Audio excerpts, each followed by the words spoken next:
Ciao! È da un po' che non ci vediamo, vero? In effetti sono 6 mesi che non pubblico un nuovo video su YouTube. La mia assenza è stata più lunga del previsto, 6 mesi, e nonostante questo molte persone hanno scelto di seguire le mie video lezioni e addirittura oggi ho raggiunto il traguardo dei 10.000 iscritti, che per me è tantissimo. Se penso a 10.000 persone che hanno deciso di cliccare sul tasto iscriviti e hanno quindi deciso di darmi fiducia, io sono veramente molto grata. Ed è per questo che ho deciso di fare questo video in modo diverso dal solito, in cui in realtà parlo a braccio senza aver ben deciso di che cosa parlare. Volevo comunque dirti che io ho intenzione di tornare, ovvero già dalla prossima settimana troverai una nuova video lezione e ricomincerò a pubblicare in modo sistematico. Non so se conosci il motivo per il quale mi sono allontanata per un periodo di tempo così lungo da YouTube. Mia sorella è deceduta, mia sorella è venuta a mancare e quindi anche se all'inizio pensavo che la mia assenza sarebbe durata meno, in realtà poi ho iniziato a lavorare al programma di cui poi parlerò nei vari video, mi sono concentrata su quello e quindi ho deciso di lavorare, diciamo, dietro le quinte, prima di poter rientrare e ricominciare in modo sistematico a pubblicare delle video lezioni. Io spero che tu stia bene, che tutte le cose siano andate bene in questo periodo, che appunto il tuo italiano stia migliorando e soprattutto che tu abbia trovato utili le video lezioni e i materiali che ci sono su questo canale. Come ho detto, noi ci vedremo a breve perché dalla prossima settimana inizierò a pubblicare nuove video lezioni e quindi ricominceremo come prima ad avere un rapporto settimanale. Tra l'altro ci tengo a dire una cosa, in questi mesi di assenza in realtà io sono rimasta in contatto settimanalmente con le persone che si sono iscritte alla mia newsletter, a cui ho mandato a volte anche delle newsletter un po' tristi con della musica che probabilmente si sposava molto con il mio umore, dovuto appunto alla mancanza di Mara, alla mancanza di mia sorella.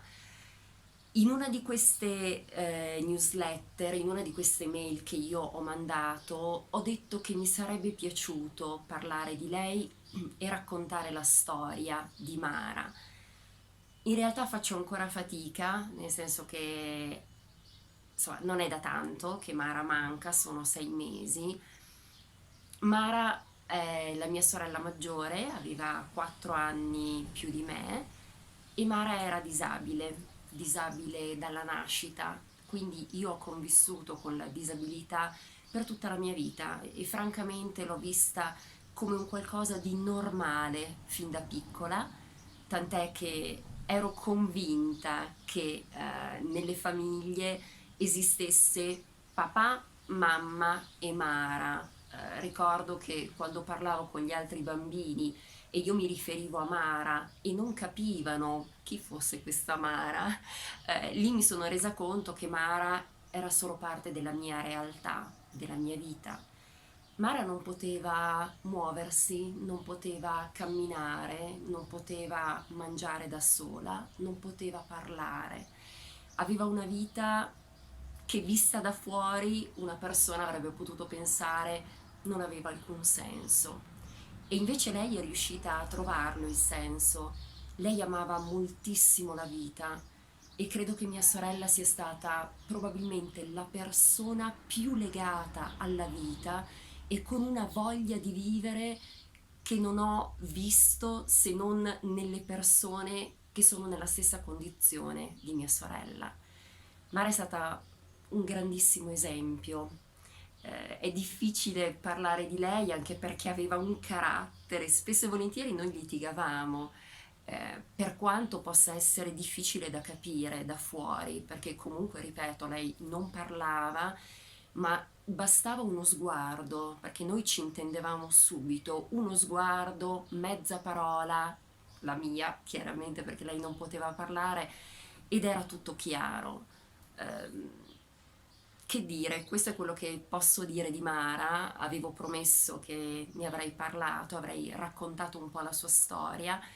Ci tengo a dire che se io faccio questo lavoro adesso lo devo molto a lei, perché in realtà è con lei da piccola che io ho iniziato a raccontare quello che imparavo a scuola.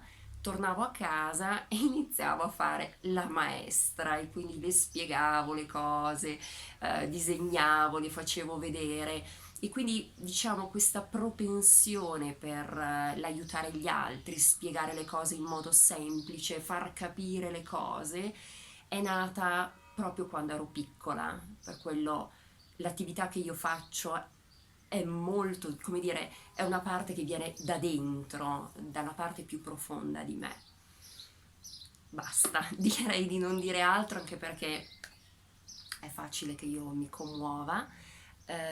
Ribadisco il mio grazie a tutti, perché sono veramente molto felice di questo, e ribadisco, mi sento molto grata di essere arrivata a un numero così alto di iscritti, soprattutto di essere in grado di aiutare molte persone nel raggiungere il proprio sogno italiano, come a me piace definirlo.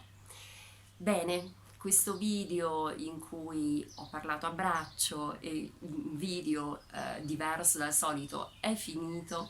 Dalla prossima settimana ricomincerò a pubblicare delle video lezioni e mi auguro di continuare in contatto con te. Ciao e grazie ancora.